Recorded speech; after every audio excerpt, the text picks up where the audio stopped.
करता हूँ आप लोग अच्छे होंगे। तो आज के सेशन में हम लोग बात करेंगे बहुत ही इंपॉर्टेंट नया रिएक्शन कार्बोक्सिलिक एसिड का, हेल-ओलार्ड-जेलेंस्की रिएक्शन। ठीक है, ये कार्बोक्सिलिक कंपाउंड का बहुत ही फेमस नेम रिएक्शन है, जिसको शॉर्ट में HBZ रिएक्शन भी बोलते हैं। ठीक है, तो इस रिएक्शन को हम लोग सीखेंगे कि इस रिएक्शन में इसके मेन पॉइंट्स क्या है, इसमें प्रोडक्ट्स क्या बनते हैं, और सबसे इम्पॉर्टेंट इसके मैकेनिज्म को समझेंगे, क्योंकि मैकेनिज्म समझना बहुत ही जरूरी होता है आपके कंपटीशन के लिए, जेई नीट में एग्जाम के लिए मैकेनिज्म का इंपॉर्टेंट रोल होता है। मैकेनिज्म से रिलेटेड क्वेश्चन आ जाते हैं। तो चलिए स्टार्ट करते हैं। सबसे पहले हम लोग पॉइंट की बात कर लेते हैं कि इस हेल-ओलार्ड-जेलेंस्की रिएक्शन से रिलेटेड कुछ पॉइंट्स हैं, उनको नोट कर लेते हैं।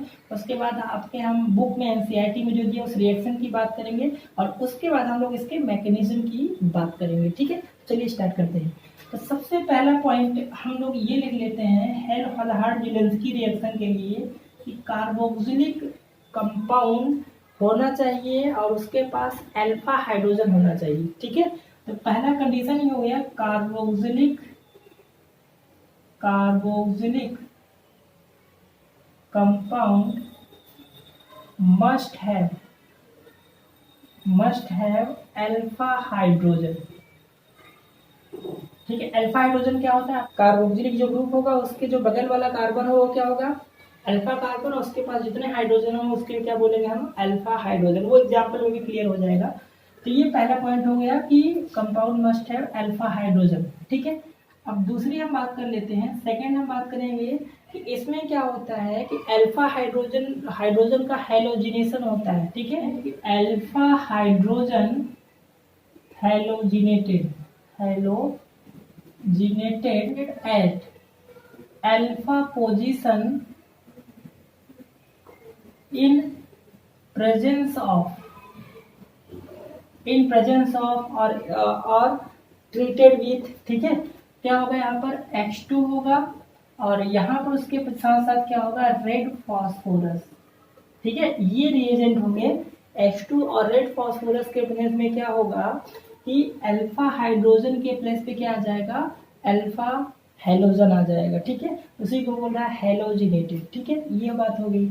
उसके बाद इस रिएक्शन में मेन प्रोडक्ट क्या बनता है? Alpha hello carboxylic acid. इसमें क्या बनता है? अल्फा हेलोजन कार्बोक्सिलिक एसिड का यहाँ पर क्या हो रहा है? फॉर्मेशन होता है। ठीक है, कार्बोक्सिलिक एसिड का फॉर्मेशन होता है। अब इस रिएक्शन का एक और नाम है। ठीक है, ये तो हेल-ओलार्ड-जेलेंस्की रिएक्शन होता है, और इसमें हेलोजन का एडिशन हो रहा है अल्फा कार्बन पे, इसलिए इस रिएक्शन को बोलते हैं हेलोजिनेशन ऑफ कार्बोक्सिलिक एसिड। ठीक है, इस पॉइंट को भी नोट कर लेते हैं। It is also called halogenation of carboxylic acid. ये रिएक्शन भी इसको बोलते हैं, तो आपको पता होना चाहिए। तो बेसिकली ये जो पॉइंट है 4 पॉइंट इंपॉर्टेंट है इस रिएक्शन से रिलेटेड। अब हम बात कर लेते हैं यहाँ पर रिएक्शन की। ठीक है, रिएक्शन की हम लोग बात करते हैं कि जो आपके बुक में दिया है रिएक्शन में एक्चुअल हो क्या है। ठीक है, तो कोई हम कार्बोक्सिलिक एसिड ले लेते हैं, जैसे R फॉर अल्काइल ग्रुप, और यहाँ पे क्या ले लेते हैं हम लोग? CH2। अब एक हाइड्रोजन को मैंने इस तरह से दिखा दिया। ठीक है, ताकि आपको पता चले कि ये अल्फा कार्बन, इसके ये, और उसके बाद मैंने यहाँ पर COOH लगा दिया। ठीक है, तो ये आपका अल्फा कार्बन हो गया, इसके पास 2 अल्फा हाइड्रोजन है, तो इसमें क्या करेगा? एक हाइड्रोजन क्या होगा? रिप्लेस होगा हेलोजन से। ठीक है, इसीलिए मैंने इस हाइड्रोजन को यहाँ पे बॉन्ड से दिखा दिया। अब किसके प्रेजेंस में होगा? ये रिएक्शन होगा H2 के प्रेजेंस में। अब H2 में क्या हो सकता है? क्लोरीन हो सकता है, ब्रोमीन हो सकता है, जो भी आपकी इच्छा हो। ठीक है, अगर यहाँ पे क्लोरीन लगाना है Cl2 ले लो, अगर ब्रोमीन लगाना है तो ब्रोमीन ले लो। और प्लस उसके साथ क्या होता है? Red phosphorus. ये पहला हो गया, और उसके बाद यहाँ पर इसका हम वाटर के साथ सेकेंड रिएजेंट क्या है? वाटर हम लेते हैं। तो होगा क्या यहाँ पर? वो तो मैकेनिज्म हम लोग डिटेल में समझेंगे। होगा क्या कि यहाँ से अल्फा जो हाइड्रोजन है वो रिप्लेस हो जाएगा, और वहाँ पे हाइड्रोजन आ जाएगा। तो यहाँ से प्रोडक्ट क्या बना? RCH, और यहाँ से हाइड्रोजन आ गया, बाकी COOH ऐसे ही रहेगा। तो ये तो आपका क्या है? कार्बोक्सिलिक एसिड है। ठीक है। और यहाँ से जो बना है इसको बोलेंगे हम अल्फा हैलोजन कार्बोक्सिलिक एसिड। ठीक है, अल्फा हाइड्रोजन कार्बोक्सिलिक एसिड। ठीक है, क्योंकि यहाँ पर क्या हुआ है, अल्फा पोजीशन में कौन आ गया, हेलोजन आ गया इनके पोजीशन में। तो ये आपको रिएक्शन डायरेक्ट याद भी रखना है, मैकेनिज्म कोई बात नहीं, बट मैकेनिज्म आपके एनसीईआरटी में है भी नहीं, फिर भी आपको ये रिएक्शन तो अच्छे से याद ही रखना, कहीं भी कार्बोक्सिलिक एसिड दिख जाए आपको, ठीक है, ये रिएक्शन आपको तो याद ही रखना है। कहीं भी आपको कार्बोक्सिलिक एसिड दिख जाए और यहाँ पर H2 और 8 फास्फोरस दिख जाए और वाटर दिख रहा है, समझ जाना यहाँ पर हेलोलार्ड जिलेंस्की रिएक्शन होगा, HBZ रिएक्शन होगा, जहाँ पर अल्फा हाइड्रोजन एक रिप्लेस होगा और वहाँ पर क्या आ जाएगा, हेलोजन आ जाएगा। और हेलोजन में अगर क्लोरीन यहाँ पर होगा तो वहाँ पे ये क्लोरीन आ जाएगा, अगर ब्रोमीन होगा तो ब्रोमीन आ जाएगा। ठीक है, कोई दिक्कत नहीं है। अब यहाँ पे क्वेश्चन आता है कि जैसे यहाँ पर अल्फा हाइड्रोजन तो एसिडिक नेचर होता ही है, हमें पता है, बट इससे भी ज्यादा एसिडिक कौन है, ये हाइड्रोजन है, कार्बोक्सिलिक एसिड वाला। तो ये न जाके आपका ये वाला हाइड्रोजन रिप्लेस हुआ, ऐसा क्यों हुआ, तो वो हमें बात कब समझ आएगी, जब हम लोग मैकेनिज्म में पढ़ेंगे। तो चलिए, हम लोग ने बेसिक रिएक्शन तो देख लिया, इसके पॉइंट देख लिया, तो हम लोग बात कर लेते हैं इसके मैकेनिज्म की। ठीक है, मैकेनिज्म हम लोग ने एसिड कार्बोक्सिलिक एसिड में क्या लिया था, आर, और यहाँ से क्या CH, और यहाँ से क्या हाइड्रोजन को हमने एसिड कर लिया था, और यहाँ से क्या कार्बोक्सिलिक एसिड में आपको पता है ये चीज होता है। ठीक है, यही हमने एसिड लिया था, कार्बोक्सिलिक एसिड हमने यही लिया था। ठीक है, तो आपको अच्छे से पता है कि यहाँ पर कार्बोक्सिलिक एसिड में ये वाला ए वाला क्या है, मोर एसिडिक है, और ये वाला जो हाइड्रोजन वो क्या है, लेस एसिडिक है, क्योंकि अल्फा कार्बन भी एसिडिक होता है, ये तो एसिडिक है ही, इनकी एसिडिक नेचर ज़्यादा स्ट्रांग होता है, और ये क्या होता है, लेस एसिडिक होता है in comparison to carboxylic acid. तो अब यहाँ पर जरा क्या होगा, फिर ये वाला क्यों जा रहा है, वो क्वेश्चन कहाँ से आएगा। अब देखो, हम लोग ने स्टार्टिंग में रिएक्शन में क्या लिया था, फॉस्फोरस लिया था प्लस यहाँ से H2 लिया था। तो एक्चुअल में क्या होगा, तो यहाँ से ये रिएक्ट करके रेड फॉस्फोरस यहाँ से PF3 बना देता है, फॉस्फोरस ट्राईहैलाइड। ठीक है, तो अगर ये लिमिट में होगा तो यहाँ से फास्फोरस ट्राईहैलाइड बनाएगा, अगर ये एक्सेस में होगा तो फास्फोरस पेंटाहैलाइड बना लेगा, उससे फर्क नहीं पड़ेगा। अगर ये लिमिट में है, लिमिटेड अमाउंट में है, वहाँ से फास्फोरस ट्राईहैलाइड बना देगा। अब देखो ये क्या करेगा, फास्फोरस ट्राईहैलाइड ये रिएक्ट करके क्या बना देगा, यहाँ से PF3, जहाँ से जिससे इसको प्रॉब्लम है उसी को क्या कर देगा, रिप्लेस ही कर देगा। तो यहाँ से ये क्या करेगा, इस OH आयन को ही हटा देगा, तो लफड़ा ही नहीं रहेगा ना, ये एसिडिक है, या फिर उसके बाद तो यही बचेगा हाइड्रोजन। ठीक है, यही एसिडिक होगा, ये तो निकल ही गया, जिससे प्रॉब्लम है ये रिएक्ट करके उसी को रिप्लेस करेगा, और यहाँ पर क्या आ जाएगा, हेलोजन आ जाएगा। तो यहाँ से क्या बन गया आपका, पहले स्टेप में R, उसके बाद यहाँ से CH हमने इस तरह से कर लिया, और यहाँ से H, और यहाँ से कार्बन ऑक्सीजन डबल बॉन्ड, और यहाँ से आ गया हेलोजन। ठीक है, तो यहाँ तक तो कोई दिक्कत नहीं है। अब देखिए होगा क्या, यहाँ पर आपको अगर टॉटोमरिज्म आप लोग ने 11th क्लास में पढ़ा है, टॉटोमरिज्म, तो यहाँ पर क्या हो रहा है, टॉटोमरिज्म का फॉर्मेशन होगा। तो यहाँ पर टॉटोमरिज्म में दो फॉर्म होते हैं, एक होता है कीटो फॉर्म, एक होता है enol form. Keto form enol form में कन्वर्ट हो सकता है, और इनोल फॉर्म कीटो फॉर्म में एग्जिस्ट करता है, और दोनों क्या होते हैं, इक्विलिब्रियम में होते हैं। ठीक है, ये 11th क्लास में है।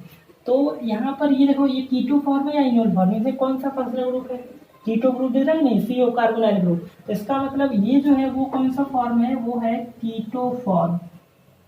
कीटो मतलब उसमें कार्बोनाइल कीटोन ग्रुप होगा, ये कीटो फॉर्म है। ये कन्वर्ट किस में हो जाएगा, इनोल फॉर्म में। तो यहाँ पर क्या आ जाएगा, इक्विलिब्रियम, यहाँ पे इस तरह से हम इसको दिखाते हैं, क्योंकि कीटो इनोल क्या होते हैं, इक्विलिब्रियम में होते हैं। तो अब यहाँ पे कीटो फॉर्म से अगर हमें इनोल फॉर्म में कन्वर्ट करना हो, यहाँ पे बच्चों को डर लगता है कि टॉटोमरिज्म किस तरह से होता है। ठीक है, तो बहुत ही सिंपल कॉन्सेप्ट है टॉटोमरिज्म। ठीक है, तो टॉटोमराइजेशन यहाँ पर होता है। टॉटोमराइजेशन कुछ नहीं होता, अगर हाइड्रोजन है तो वहाँ पे 1,3 माइग्रेशन होता है। ठीक है, 1,3 माइग्रेशन ऑफ हाइड्रोजन एटम। ठीक है, अगर हाइड्रोजन है, देखो 1,3 माइग्रेशन का मतलब क्या है कि यहाँ पर ये कार्बन कौन है, 1 है, ये 2 है, ये क्या है, 3 है। तो हाइड्रोजन क्या होगा, 1 से रिप्लेस होकर कहाँ पर चला जाएगा, इस थर्ड वाले एटम में। तो ये जब यहाँ से जाएगा तो ये बॉन्ड ब्रेक होगा, और ये बॉन्ड जब ब्रेक होगा 2 इलेक्ट्रॉन यहाँ से क्या होंगे, फ्री होंगे। ये इलेक्ट्रॉन कहाँ पे जाएंगे, यहाँ पर शिफ्ट हो जाएंगे। तो यहाँ से ये H+ निकल गया, तो उसके बाद ये H प्लस कहाँ पर जाएगा, इस ऑक्सीजन के पास, क्योंकि इसके पास 3 के इलेक्ट्रॉन पड़े हैं, तो इसीलिए मैं इसको क्या लिखा हूँ 1-3 माइग्रेशन ऑफ हाइड्रोजन एटम, मतलब 1 से हाइड्रोजन रिप्लेस होकर अल्फा हाइड्रोजन कहाँ चला जाएगा 1, 2, 3 ऑक्सीजन एटम पे। तो ये क्या होगा, डबल बॉन्ड था तो वो OH H जब जाएगा तो OH बनेगा, तो वहां से क्या हो जाएगा सिंगल बॉन्ड। तो यहाँ से फाइनली कंडीशन क्या बना आपका R, और उसके बाद यहाँ से CH, इनके बीच डबल बॉन्ड आ जाएगा, क्योंकि ये हाइड्रोजन बॉन्ड ब्रेक हो जाएगा। और यहाँ से क्या आ जाएगा कार्बन, और यहाँ से इसके पास OH हो गया, और यहाँ से क्या हो गया हाइड्रोजन हो गया। बोलो कोई दिक्कत है। ये आपका क्या बन गया इनोल फॉर्म। इनोल फॉर्म मतलब इसमें क्या आ गया OH ग्रुप आ गया, एल्कोहल ग्रुप आ गया, मतलब ये इनोल फॉर्म, ये कीटो फॉर्म। अगर ये दिया होता है इससे आप ये भी कन्वर्ट कर सकते हो, तो वहाँ क्या होगा 1-3 माइग्रेशन, यहाँ से H निकल के इसके पास आ जाएगा, तो ये क्या होगा सिंगल बॉन्ड हो जाएगा, और यहाँ पे डबल बॉन्ड आ जाएगा। तो कीटो को चाहे इनोल में, इनोल को चाहे कीटो में, आसानी से इसलिए आप कन्वर्ट कर सकते हो। हाइड्रोजन का 1-3 माइग्रेशन होता है, ठीक है, ज़्यादातर इसमें। क्लियर है यहाँ तक। अब बात करते हैं हम लोग यहाँ पर हेलोजन की, आगे हम बात करते हैं। अभी देखिए हमारा न तो हाइड्रोजन अल्फा कार्बन पे आया, न तो यहाँ पर कोई कार्बोक्सिल ग्रुप दिख रहा है। तो यहाँ पर यहाँ तक तो ठीक है, टॉटोमरिज्म हो गया। अब आगे हम लोग बात करते हैं यहाँ से, उसी मॉलिक्यूल को मैं यहाँ पे लिख रहा हूँ। देखिए उसी मॉलिक्यूल को मैंने यहाँ पे लिखा CH, यहाँ पे डबल बॉन्ड, यहाँ से क्या हो गया OH हो गया, और यहाँ पर हो गया हेलोजन। तो अब देखिए यहाँ पर इस कंपाउंड में हमने क्या लिया था H2 कंपाउंड लिया था। तो H2 कंपाउंड जो था, H2 में क्या होगा X होगा कि नहीं होगा। H2 को हम क्या लिख सकते हैं, H2 अगर है तो इसको मतलब X में क्या होगा बॉन्ड होगा कि नहीं होगा, X में क्या होगा बॉन्ड होगा। तो मैंने H2 को इस तरह से दिखा दिया, ठीक है। अब आपको अच्छे से पता है कि ये क्या है नॉन पोलर मॉलिक्यूल है। ये कैसा मॉलिक्यूल है नॉन पोलर, सेम एटम के बीच यहाँ पे बॉन्ड है तो नॉन पोलर है। तो नॉन पोलर जब पोलर के पास आएगा तो इसमें क्या होगी पोलरिटी डेवलप होगी, तो किसी एक पे माइनस आ जाएगा, किसी एक पे पॉजिटिव आ जाएगा, ठीक है। अब देखो यहाँ पर न्यूक्लियोफिलिक साइट कौन है, तो जरा यहाँ पे देखो, यहाँ पे 2 कार्बन है, एक कार्बन ये है। तो आपको अच्छे से पता है कि ये कार्बन इलेक्ट्रॉन डोनेट नहीं कर सकता। क्यों ऐसा है, क्योंकि इससे अटैच हाइड्रोजन ग्रुप अटैच है, और यहाँ पे OH ग्रुप अटैच है। ये इलेक्ट्रॉन इससे खींचेंगे अपनी तरफ, तो ये इसकी टेंडेंसी ही नहीं इलेक्ट्रॉन देने की। बात समझ में आई। जरा इस कार्बन में देखिए, इस कार्बन के पास यहाँ पर R ग्रुप अटैच्ड है। R ग्रुप क्या होता है डोनेटिंग ग्रुप होता है, मतलब इसके पास इलेक्ट्रॉन ज्यादा है, और यहाँ पे पाई बॉन्ड भी है। तो मतलब ये कार्बन जो है इलेक्ट्रॉन दे सकता है। तो ये जब इलेक्ट्रॉन डोनेट करेगा तो जब इसको इधर लेकर आओगे तो इसकी टेंडेंसी इलेक्ट्रॉन डोनेट करने की। तो अगर इस हेलोजन H2 को अगर हम इसके पास लेकर आए तो जो इसके पास आए, क्योंकि ये इलेक्ट्रॉन इसकी डेंसिटी ज्यादा है, तो जो हाइड्रोजन इसके पास आएगा तो इस पर क्या डेवलप हो जाएगा, इसके पास आएगा तो क्या डेवलप होगा इसके पॉजिटिव चार्ज। तो किसी एक पे पार्शियल नेगेटिव चार्ज, किसी एक पे पार्शियल पॉजिटिव चार्ज आएगा। वो आपकी मर्जी, चाहे इसको नेगेटिव दिखा दो या तो पॉजिटिव। तो ये जो पॉजिटिव वाला इसके पास इलेक्ट्रॉन डेंसिटी ज्यादा है, ये क्या करेगा इस पे जाके अटैक करेगा। बात समझ में आई। इस पे जाके क्या करेगा अटैक करेगा। अब यहाँ से ये जो X निकलेगा, X इसका इलेक्ट्रॉन लेके जो निकलेगा वो कहाँ जाएगा, वो वहां पे जाएगा, क्योंकि यहाँ पर ऑक्सीजन के पास ये केस है। तो ये क्या करेगा यहाँ से ये बॉन्ड ब्रेक, ये अब जैसे ये पाई बॉन्ड ब्रेक होगा इस कार्बन की जो टेट्रा वैलेंसी वो क्या होगी डिस्टर्ब होगी। तो इसको क्योंकि यहाँ पर ये पाई बॉन्ड ब्रेक होगा तो यहाँ सिंगल सिंगल सिंगल हो जाएगा। तो इस कार्बन की टेट्रा वैलेंसी सेटिस्फाई नहीं होगी, तो इसको सेटिस्फाई कौन करेगा, ये ऑक्सीजन यहाँ पे बैठा हुआ है। तो ये क्या करेगा इलेक्ट्रॉन इधर डोनेट करेगा, ठीक है, इस कार्बन को डबल बॉन्ड बनाएगा, और ये हाइड्रोजन भी क्या करेगा यहाँ से ब्रेक हो जाएगा, क्योंकि H प्लस यहाँ से निकल गया। तो ये जो H प्लस है वो किसके पास चला जाएगा, इस हेलोजन के पास। तो यहाँ से क्या बन जाएगा, ये HX बन जाएगा, ठीक है। तो अब देखिए प्रोडक्ट क्या बना, ये हेलोजन जाके इस कार्बन से अटैच होगा, तो फाइनली आपका RCH यहाँ से X, ठीक है, ये क्या हो जाएगा सिंगल बॉन्ड, और यहाँ से C, और ये ऑक्सीजन क्या हो जाएगा डबल बॉन्ड, ठीक है। और यहाँ से ये हेलोजन यहाँ पर इसी तरह से अटैच रहेगा, और यहाँ से क्या निकल गया आपका HX यहाँ से निकल गया, X यहाँ से H यहाँ से। बात समझ में आई, यहाँ तक कहानी समझ में आई।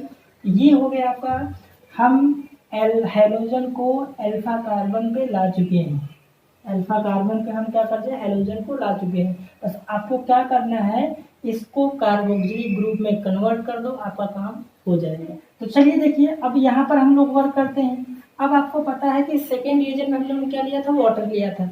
अब वाटर आपको पता है कि वाटर क्या है यहाँ पर ऑक्सीजन, ठीक है। बाकी यहाँ पर वाटर को हम ऐसे कर सकते हैं H2O लिखो, और इसके पास क्या है, 2 लोन पेयर इलेक्ट्रॉन है, ठीक है।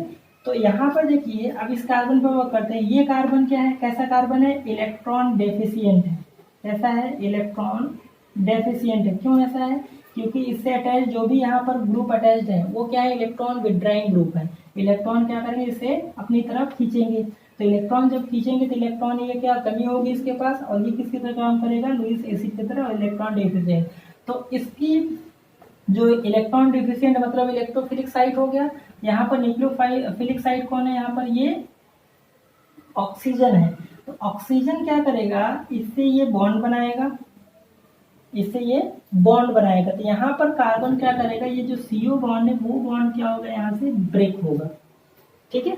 ऑक्सीजन, क्योंकि यहाँ पे 5 बॉन्ड हो जाएगा ना, तो ये जब आके इस पे अटैक करेगा तो मतलब ये ऑक्सीजन यहाँ से क्या करेगा, इलेक्ट्रॉन अट्रैक्ट करेगा। तो ये इलेक्ट्रॉन डिफिशिएंट हुआ, तो ऑक्सीजन ये वाला वाटर का जाके इससे अटैच होगा, ठीक है। और फिर से क्या कर लेगा वो, इसको बॉन्ड मतलब एक बार बॉन्ड ब्रेक करेगा, फिर से बॉन्ड क्यों दे रहा है, क्योंकि ये जो हैलोजन है वो बेस्ट लिविंग ग्रुप होता है। तो ये जो हैलोजन है वो बॉन्ड ब्रेक करके हैलोजन हैलाइड, क्योंकि आपको पता है कि ये जो हैलोजन होते हैं लिविंग ग्रुप, अच्छे लिविंग ग्रुप होते हैं, ठीक है, अच्छे लिविंग ग्रुप होते हैं। तो ये इलेक्ट्रॉन पहले खींचा, तो हैलोजन यहाँ से निकला, तो उसको सेटिस्फाई करने के लिए इसकी टेटानेसी ऑक्सीजन फिर से इलेक्ट्रॉन इसी को दे दिया, ठीक है। जैसे कुछ लोग का नेचर नहीं होता, पहले नाम बोलते हैं फिर हाँ बोलते हैं, तो वैसा ही कंडीशन है। ये इलेक्ट्रॉन पहले गया तो हैलोजन निकला, बेस्ट लिविंग ग्रुप है, तो ये आके इसको सेटिस्फाई कर देगा। तो जरा देखिए कंडीशन अब क्या बना यहाँ से, तो ये सब तो ऐसे ही रहेंगे। यहाँ से RCH, यहाँ पे हैलोजन आ गया। अब सारा खेल यहाँ पर हो रहा है, ये ऑक्सीजन आके इस कार्बन से अटैच्ड होगा, तो मैंने इस कार्बन को यहाँ बना दिया, और ये यहाँ पर क्या हुआ, ऑक्सीजन अटैच हुआ, यहाँ से इसके पास H, यहाँ पर इसके पास H, क्योंकि ये दोनों H यहाँ पर आ गए, ये ऑक्सीजन आके इस कार्बन से लिंक हो गया। ये हैलाइड तो निकल ही चुका है, यहाँ से हैलोजन ये तो निकल ही चुका है, ठीक है। और यहाँ पर ये ऑक्सीजन फिर से आपका डबल बॉन्ड है। तो अब कुछ नहीं बचा, अब क्या करना है आपको, इसमें से एक प्रोटॉन क्या होगा, रिमूव होगा, तो ये हाइड्रोजन बॉन्ड ब्रेक होगा, क्योंकि ये इलेक्ट्रॉन दे रहा है तो इस पर प्लस चार्ज आएगा, क्योंकि ये इलेक्ट्रॉन दे रहा है तो ऑक्सीजन पे क्या आ जाएगा, प्लस चार्ज आ जाएगा। तो क्या करेगा, एक हाइड्रोजन, दोनों में से किसी एक हाइड्रोजन को यहाँ पे बॉन्ड ब्रेक करेगा, और ये जो H+ निकलेगा वो चला जाएगा इस हैलोजन के साथ HX बना लेगा, और आपका काम हो जाएगा। तो देखिए ये बॉन्ड जैसे ही ब्रेक करेगा तो फाइनली क्या, RCH, यहाँ से X, और यहाँ से ये डबल बॉन्ड, यहाँ से क्या बचा, OH बचा, और साइड में क्या निकल गया, HX। तो ये सॉरी, ये वाला X और ये वाला H, यहाँ से HX, और ये आपका फाइनली कंपाउंड बन गया अल्फा हाइड्रोजन कार्बोक्सिलिक एसिड, ठीक है। आई थिंक आपको मैकेनिज्म इसका क्लियर हो गया होगा। एक बार मैं फिर से आपको रिवाइज करा दे रहा हूँ, ध्यान से देखिए। सबसे पहले हमें ये वाला एसिडिक ज़्यादा हाइड्रोजन है तो इसको गायब कर देते हैं, इसको गायब करते हैं। रेड फॉस्फोरसन हाइड्रोजन है, यहाँ PF3, और ये अल्कोहल चैप्टर में आप लोग पढ़ोगे थाइमिल क्लोराइड अल्कोहल का रिएक्शन, बाकी वहाँ पे आपने देखा होगा। तो ये क्या होगा, OH इससे रिएक्ट करके इसको गायब करके वहाँ पे हाइड्रोजन आ जाएगा, ठीक है। अब क्या होगा, यहाँ पे टॉटोमरिज्म हो जाएगा। टॉटोमरिज्म आपने 11th क्लास में पढ़ा होगा, इसमें कीटो फॉर्म इनोल फॉर्म में या फिर इनोल फॉर्म कीटो फॉर्म में कन्वर्ट होता है। यहाँ पे क्या है, CO ग्रुप मतलब कीटो ग्रुप है, तो वहाँ पे क्या होता है 1,3 माइग्रेशन ऑफ हाइड्रोजन, मतलब अल्फा हाइड्रोजन माइग्रेट होगा थर्ड आइटम पे, 1 2 3, ठीक है। तो जहाँ से हाइड्रोजन जाएगा वहाँ पे डबल बॉन्ड, और जिसके पास जाता है उसके पास सिंगल बॉन्ड हो जाएगा, ठीक है। तो देखो हाइड्रोजन यहाँ से जा रहा है उसके बीच डबल बॉन्ड, और जिसके पास जाएगा वहाँ पे क्या हो जाएगा, सिंगल बॉन्ड हो जाएगा, ठीक है। जहाँ से जाएगा डबल बॉन्ड, जिसके पास जाएगा वहाँ पर डबल होगा तो सिंगल हो जाएगा, तो यही चीज़ है। तो कीटो से इनोल फॉर्म, ये दोनों इक्विलिब्रियम होते हैं, इसलिए यहाँ पर इक्विलिब्रियम का आपका सिंबल रिप्रेजेंट करना पड़ेगा, ठीक है। तो ये आ गया। अब यहाँ से देखो क्या आ गया कि हैलोजन H2, ये क्या है, नॉन पोलर है। अब यहाँ पे 2 कार्बन है, एक कार्बन ये है, एक कार्बन ये है। ये अब कौन इलेक्ट्रॉन दे सकता है कार्बन, जरा सोचना पड़ेगा। ये कार्बन तो दे नहीं सकता, जिसके पास होगा वही तो देगा। अब इसके अटैच ऑलरेडी यहाँ पे इलेक्ट्रोनिगेटिव एलिमेंट अटैच है, तो यहाँ से क्या करेंगे, इलेक्ट्रॉन खींचेंगे, अगर जिसके पास इलेक्ट्रॉन बचेगा ही नहीं तो देगा कहाँ से। बट इस कार्बन को देखो जरा, ये कार्बन बेचारा कितना सीधा अच्छा है, ये electron R group electron donating होता है, पाई इलेक्ट्रॉन भी, तो ये आसानी से इलेक्ट्रॉन इसको जब देगा, जब इसके पास आएगा इस पे नेगेटिव, इस पे पार्शियल पॉजिटिव, इस पे पार्शियल नेगेटिव, तो ये जाके इस पर अटैक होगा, और अब ये जब जैसे ही अटैच होगा तो ये पाई बॉन्ड ब्रेक हो जाएगा। पाई बॉन्ड ब्रेक हुआ तभी तो यहाँ पर इलेक्ट्रॉन डेंसिटी ज़्यादा हुई, तभी तो इसको दिया। तो अब इसकी टेट्रा वैलेंसी डिस्टर्ब हुई, तो उसकी टेट्रा वैलेंसी को सुधारने के लिए ऑक्सीजन यहाँ बैठा हुआ है, तो ये बॉन्ड अपना यहाँ पर इलेक्ट्रॉन डोनेट करेगा और इस H को रिलीज कर देगा, और H जाके इस X के साथ HX निकाल देगा।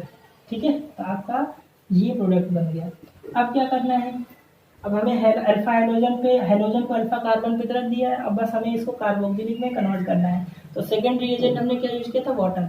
अब वाटर में देखिए यहाँ पर ये कार्बन क्या इलेक्ट्रॉन डिफिशिएंट है, यहाँ पर भी था, यहाँ पर भी है। ठीक है, तो क्या करेगा, इलेक्ट्रॉन डिफिशिएंट मतलब न्यूक्लियोफिलिक साइड जाके इस पर अटैक करेगा। ये जब इलेक्ट्रॉन इधर जाएगा तो ये सिंगल बॉन्ड, और यहाँ पर वो जाके अटैच हो जाएगा ये वाटर। तो आपका ये चीज़ बनाया। ठीक है, और ये हेलोजन क्या होता है, बेस्ट लिविंग ग्रुप होता है, वो तो निकल गया यहाँ से। तो बस यहाँ से ये हो गया, तो हमें ये चीज़ मिल गया, बस एक H को निकाल देना है। H+ जो निकलेगा उस इस हेलोजन के साथ, ये जो निकल रहा है उसके साथ HX, और यहाँ से प्रोडक्ट बना लेगा। ठीक है, तो आई होप आपका कॉन्सेप्ट क्लियर हो गया होगा, हेल-होलार्ड-ज़ेलेंस्की रिएक्शन। ठीक है, वीडियो पसंद आए प्लीज़ लाइक करें, शेयर करें, सब्सक्राइब करें। और हम लोग ने क्या क्या पढ़ लिया अभी तक, नेमिंग रिएक्शन में, नेम रिएक्शन हब में हम लोग ने हेलो एल्केन, ठीक है, और अल्कोहल फिनॉल ईथर के जितने भी नेम रिएक्शन थे वो पढ़ लिए, और aldehyde ketone and carboxylic acid के अप्रोक्स लगभग हम लोग सारे नेम रिएक्शन पढ़ लिए हैं। ठीक है, जो भी बाकी होंगे वो नेम रिएक्शन करके हम लोग करते जाएंगे। तो आप नेम रिएक्शन का, मैं फिर से बोल रहा हूँ, नेम रिएक्शन का एक अलग से नोटबुक बनाइए और नेम रिएक्शन को उसमें लिखिए। मैकेनिज्म जो आपके बुक में दिया है वो मैकेनिज्म लिखिए, अगर आप बोर्ड और स्टेट एग्जाम की प्रिपरेशन कर रहे हैं, बाकी आप घुस के नीट कर रहे हैं तो मैकेनिज्म के साथ उसको नोट करिए। ठीक है, एक बार आपको उस मैकेनिज्म और जो भी नेम रिएक्शन है वो सारे नोट ही करने चाहिए, और वो आप नेम रिएक्शन करते रहोगे, बार बार देखते रहोगे, तो आपके दिमाग में पूरा वो याद हो जाएगा। ठीक है, ऐसे जैसे एक दिन पढ़िए फिर 10 दिन बाद एक बार फिर से रिवीजन कर लीजिए, तो ऐसे एटलीस्ट आप करोगे तो ऑर्गेनिक आपका ऑलमोस्ट लगभग 50% जो 80% जो चांस होते हैं कम्पिटिटिव एग्जाम में नेमी रिएक्शन के, वो आपके प्रिपेयर हो जाएंगे। ठीक है, तो आप बाकी आप वर्क करते रहिए, आपको ज़रूर अच्छे रिजल्ट्स मिलेंगे।